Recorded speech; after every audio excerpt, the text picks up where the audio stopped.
He was considered as the weakest hunter in the world, but after almost dying in a dungeon, he gains the unique ability to level up, which allows him to become the strongest.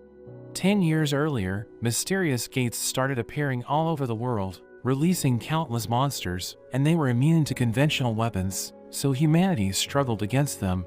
But a group of humans awakened special powers, allowing them to defeat the monsters, and they became known as the Hunters. They're given rankings based on their abilities, and we learn that once their powers awaken, it's impossible for them to level up, so the only way for them to get stronger is to upgrade their equipment. We see a hunter named Kim as a man named Park approaches him, revealing that his wife is pregnant, so he needs to make money by raiding the dungeon. They notice a boy named Jinwoo approaching, and everyone greets him, as Park wonders if he's someone important.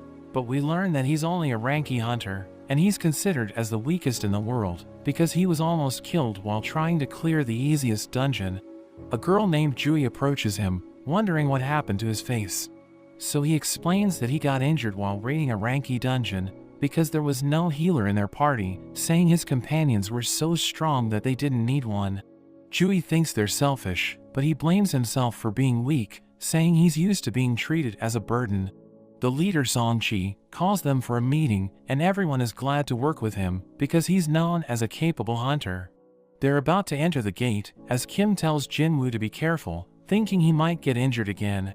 We learn that he's using a generic knife as his weapon because that's all he can afford, but he's determined to succeed, and he enters the gate.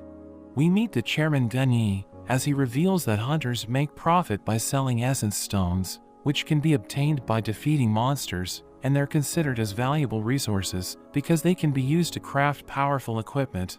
He adds that mana crystals can also be obtained in the dungeon, and they serve the same purpose, but they're not as potent as the stones. The government plans to use the stones and crystals as a new power source because they're incredibly efficient and they don't pollute the atmosphere. We return to Jinwoo as he obtains his first essence stone, but a goblin attacks him, so he tries to fight back, but his knife shatters, and he ends up getting stabbed. Park kills the goblin, and Jui helps Jinwoo, who watches as their companions defeat the monsters. They're able to defeat the dungeon boss, and everyone celebrates, but Jui wonders why Jinwoo is still a hunter, saying she's worried about him because he always gets injured.